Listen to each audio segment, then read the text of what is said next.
have Cortland head coach Dan McNeil and senior tailback and captain Zach Tripodi. Coach McNeil, would you like to first make a couple comments about today's game before we take questions? Yeah, first off, wonderful venue, right?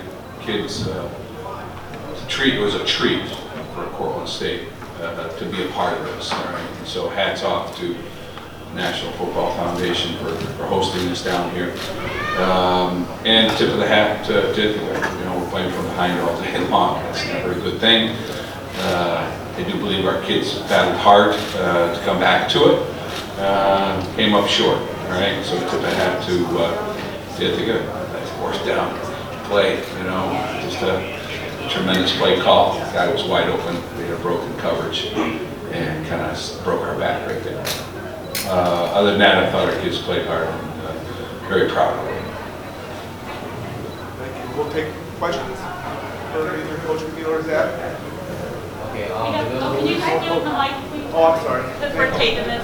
Thank you. Jaleel Lewis, WSUC representative. So on the third drive, it seemed like you, Chipotle, was able to get going. And that was a play that y'all actually scored in that first half. Then it seemed like you was minimized a little bit throughout the game until the fourth quarter. How was you able to get going again? I think that they adjusted well to us with the run, and I think the pass obviously opens up the run, and we got it going. Obviously, they have to respect that, so I think we just got us our momentum going again.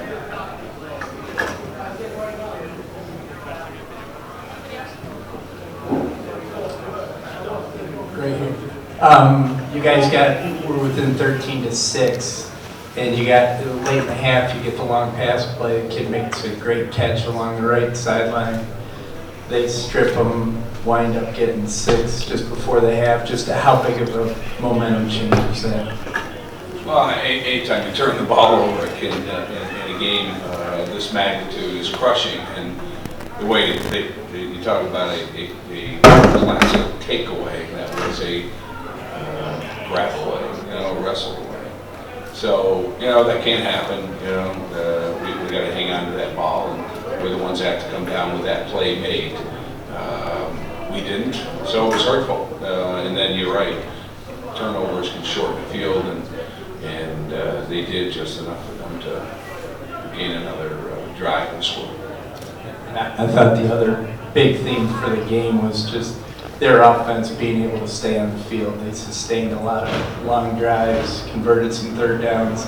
How big was it that you just couldn't get off the field today? I concur with you. I mean, their third down conversion was far superior to our third down conversion, and then you lose the clock when you're coming from behind, and so I concur with you. I agree. For Coach McNeil, what can you take away from this game? I know it's a tough loss, but overall, what do you take away? What are your biggest takeaways?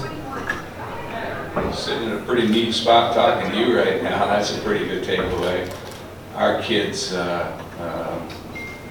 watching them walk in here yesterday, the awe moment, I mean, that's something that we'll all take away from here. You know, we're sitting down and talking about a loss of a big rivalry, right? So that's a disappointment, and that's going to tell a story, but it sure as heck doesn't tell the whole story about this weekend or this season. For me as a head football coach, still joy, right? Sitting here, no question about it, right? That dampened a little bit, right, with the loss, but a joyful team to be around, a joyful experience, and so we'll take whatever we can with it, and it'll be locked away in a glass trophy case, and we'll be able to, it'll be at a smile's distance moment, right? And so that's what we take away from it. Coach McNeil, this is Ryan Malloy with the Dragon Chronicle. I noticed that in the second half, the offense was able to get going and your defense tightened up. What adjustments did you make at the half to get back into the game? Well, you know, I thought our defense was containing a very, very volatile passing attack. Typically, the offense that we're facing was making big plays on other people. We kind of curtailed that to a certain degree. Anytime we went man to man, and you could see down the touchdown. You know, that one-on-one, it's a dangerous thing to do when you got a quarterback and weapons like that as wide receivers. So we're trying to put our kids in the best case scenario.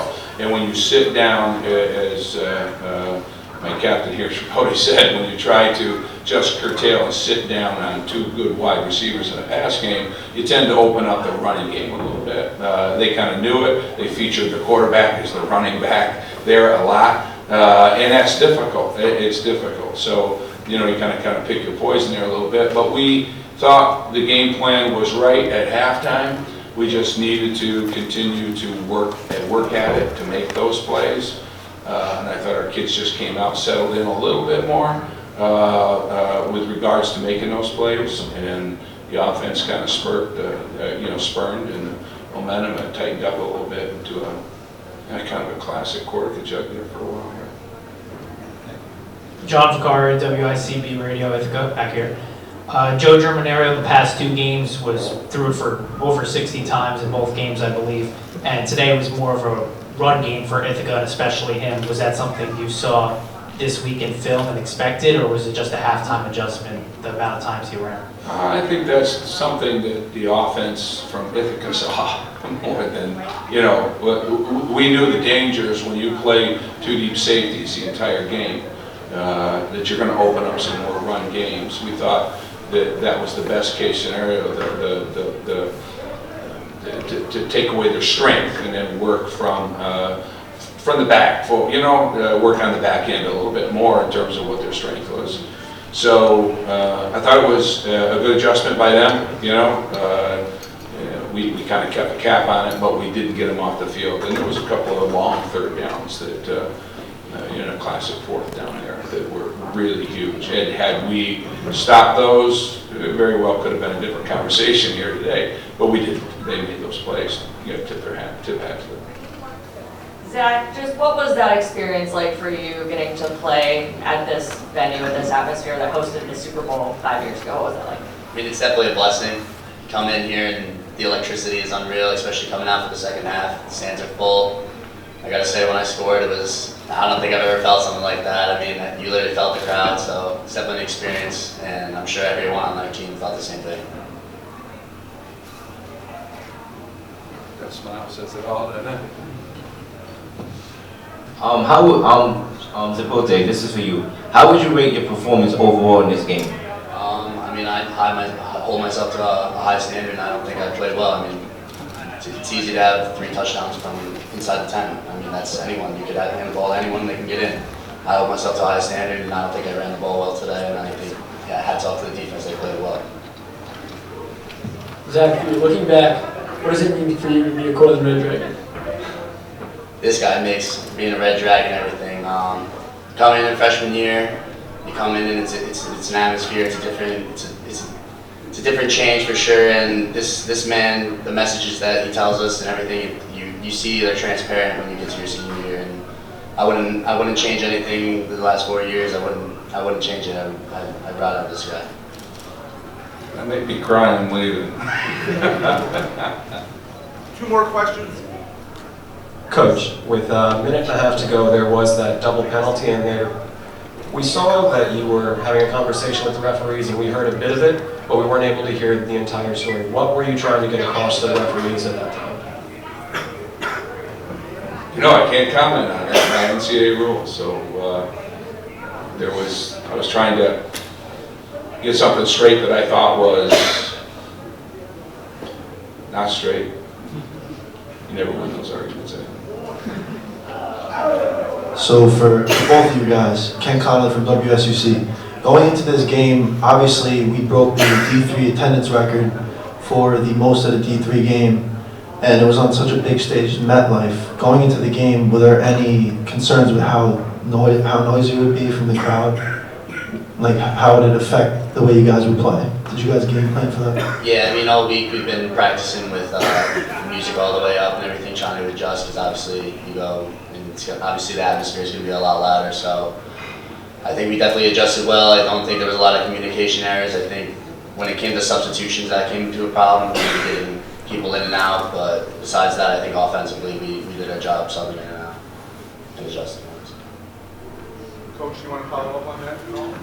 Yeah, I mean, what you do as a coach is you try to serve, and serve every instance and everything, right? We talked about, what's the most important thing, and our kids would say everything, right? And so when you take the context of everything and then this venue, then how do you serve them? And the way you serve them is you try to put as much stress or as much volatility into it, so there's no surprises. And so the local community around Cortland Stadium won't miss that loud music around 5 to 6 o'clock every day when we can get out there with the weather. But yeah, we try to replicate it. I think we did a good job. I think the coaches did a good job preparing. We'll take a look at it further. Really have a long time a short time before a game here against the second place Liberty team coming up at our place, which we'll look forward to. But that obviously everything is always going to be reviewed to see if we did a good job. But it's good to hear from him that there wasn't any communication problems out there. Thank you. If anyone wants to talk to them on the side separately, you're welcome to, but that'll wrap up this part of the press conference. Thank you. And if it comes out of the way, so, thank you, Bill. Anybody want to? Anyone want to talk? Okay. We'll just do it outside here.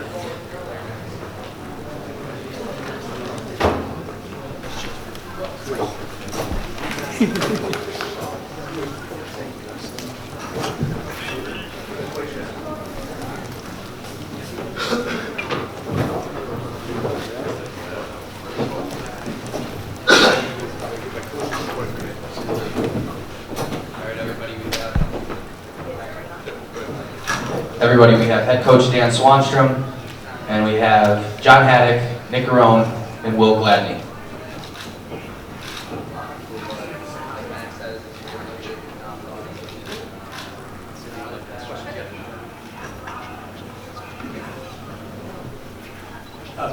Congratulations.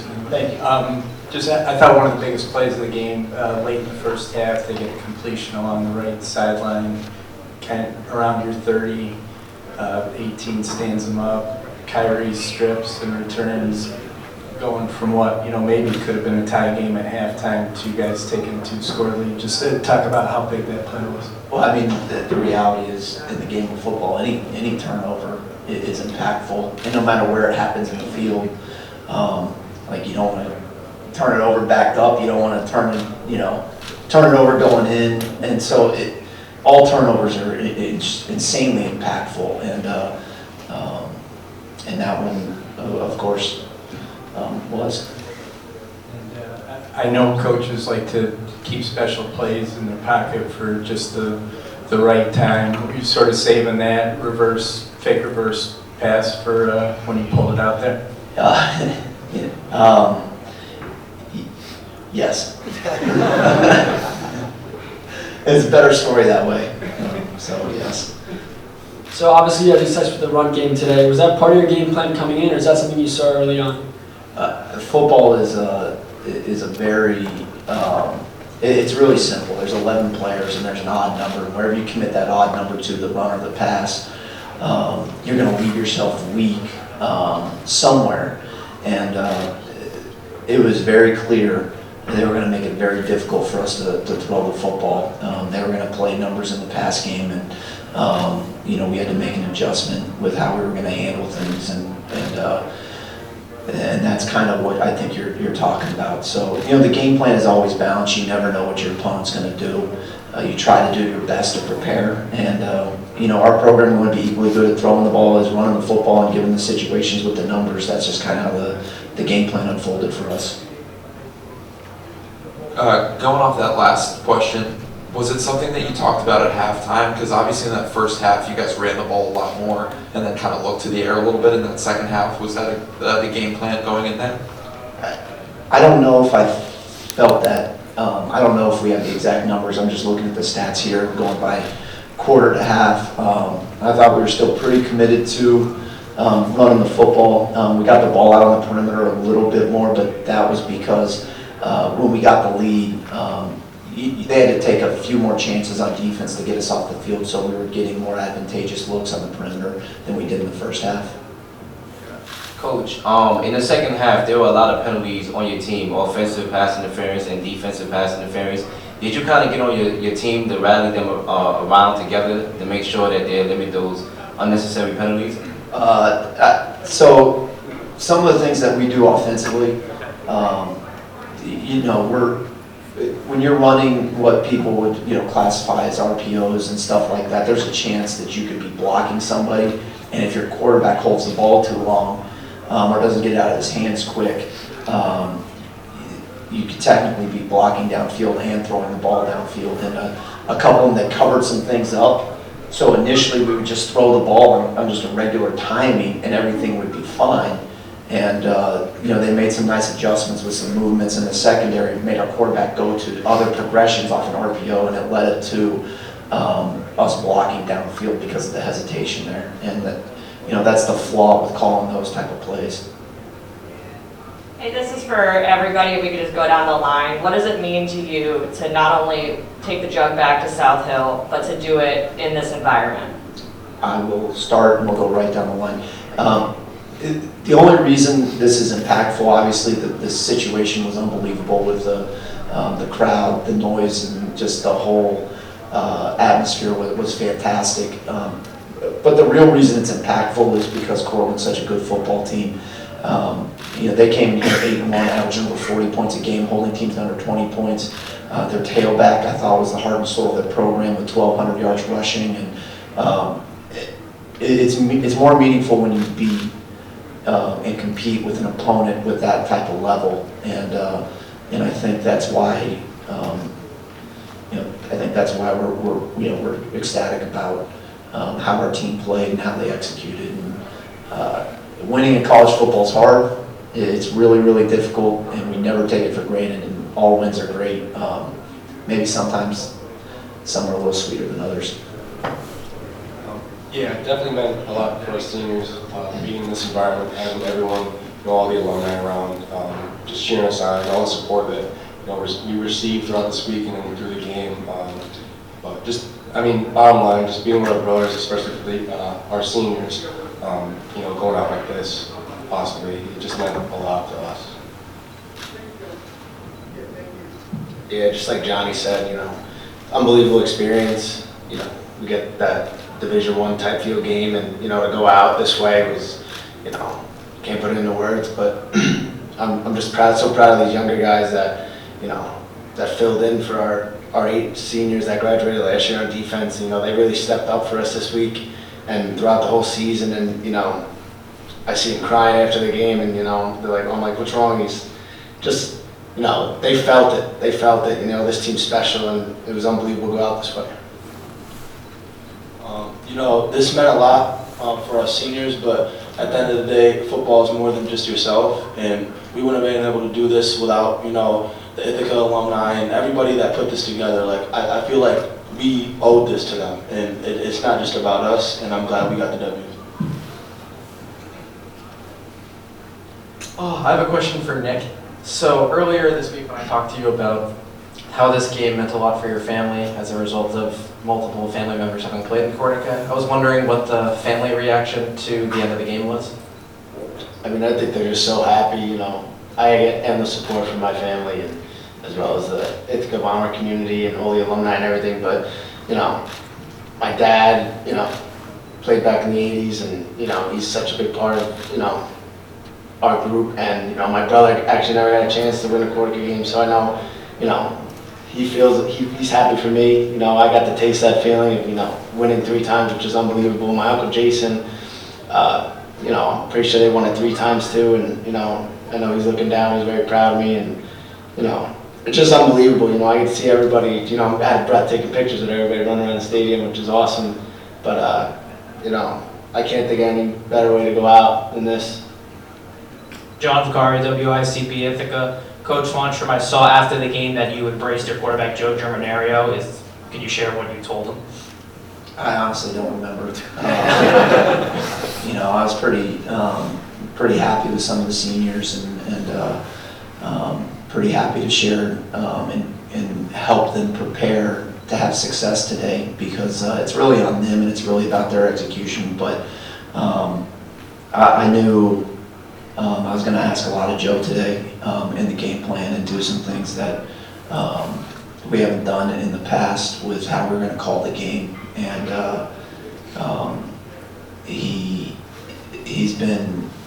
he's such a hard worker. He wills himself to be a great quarterback, and he's got an amazing dedication. And I knew what I was going to ask him to do today as a quarterback, and for him to go out and do it the way he did it with 34 carries, 27 passes. I mean, it says a lot about how he was able to stay in a game and take that much punishment, that much contact, and still be playing great football at the end of the game. He's really kind of, I think, a pretty special performance, and it's going to go down as one of the great quarterback games I've seen. Just a follow-up, I talked with you at halftime and I asked you about the atmosphere and soaking in the moment. You told me, I'll probably soak it in after the fact. Can you right now fully appreciate, what you guys just did there at MetLife Stadium? I don't know. I just feel a lot of happiness for our guys, and we've had a very trying couple of weeks, and this team was emotionally exhausted, and I know what they were trying to do this year, and it was really hard to keep the focus in front of us and what we were trying to do and trying to accomplish.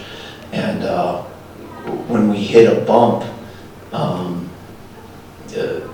the exhaustion really set into this program, and it was really hard to come back. And I didn't know these guys have played so much football for us. They put so much into this program.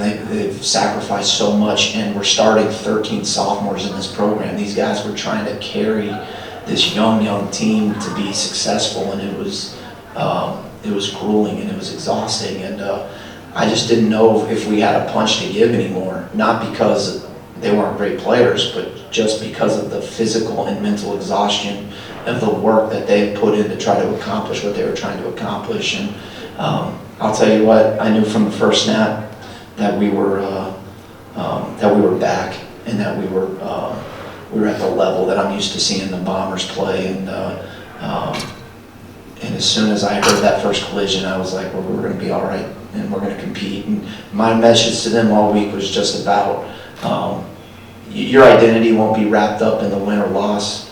Your identity is going to be wrapped up in how you play the game and how you play each snap, and that's the only thing you can take with you. And we listened to Father Joe speak last night at our dinner, former Bomber quarterback, and he was talking about going 1 for 15 in the Cortaca Jug and lost as a returning national champion, and how that was a heart-wrenching loss. His performance was heart-wrenching, but it didn't define him. And I thought the messaging was perfect for where we were as a program, and then our guys got to live basically his message today. My question's for all of you. Was there a particular moment or play that was really the highlight of this game or this experience for you guys? That's a very difficult question to ask. You never know which one's going to be the one. And so every play is important, and you never know which one's going to be the one that's going to be the difference. So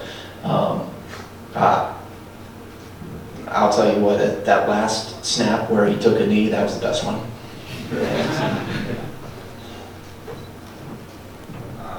Honestly, my favorite play was Kyrie's stripping that ball out. It was a man's play, and I'm really proud of him. He's been preaching all week that he's going to put in his best effort, and it really showed today.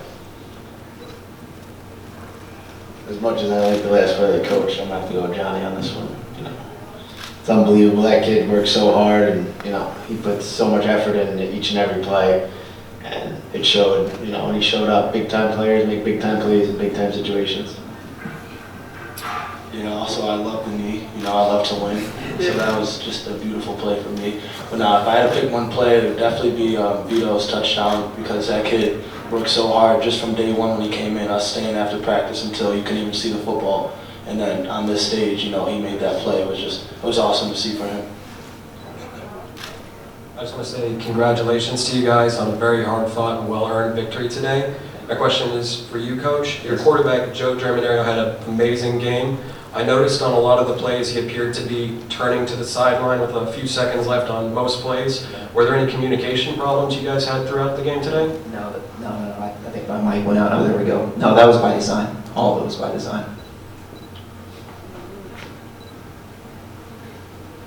I'm Keith McMillan from D3Football.com. You talked about sort of not having a doubt from the beginning, Coach Swanson, but but then we got to a point where Cortland put a couple touchdown drives together. It's 26-20, about six and a half minutes left in the game.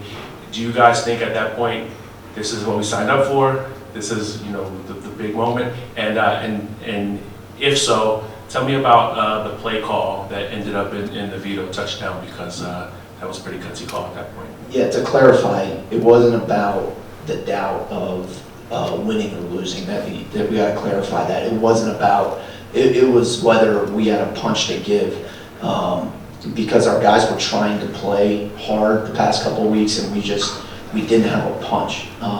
We just didn't have the same snap, the same type of pop. We were a tired football team, and that was partly on, obviously on the head coach and the preparation that goes on me. But it was getting to a point where I was just like, how far can I take this? And it was a mismanagement on my end. No, we knew for a fact, and that it was going to be close, and there was going to be a moment where this game was going to be in the balance of a snap here and a snap there. We knew that for a fact, and so it was just a matter of when that was going to come and how late it was going to come. And so, that's where, we knew that was going to happen. What about you three guys when it got to that point, where it's 26-20? You felt like this is what we signed up for? Coach Swanson always preaches we never really look at the scoreboard. We always preach one play at a time. So that's how I was taking it, just one play at a time.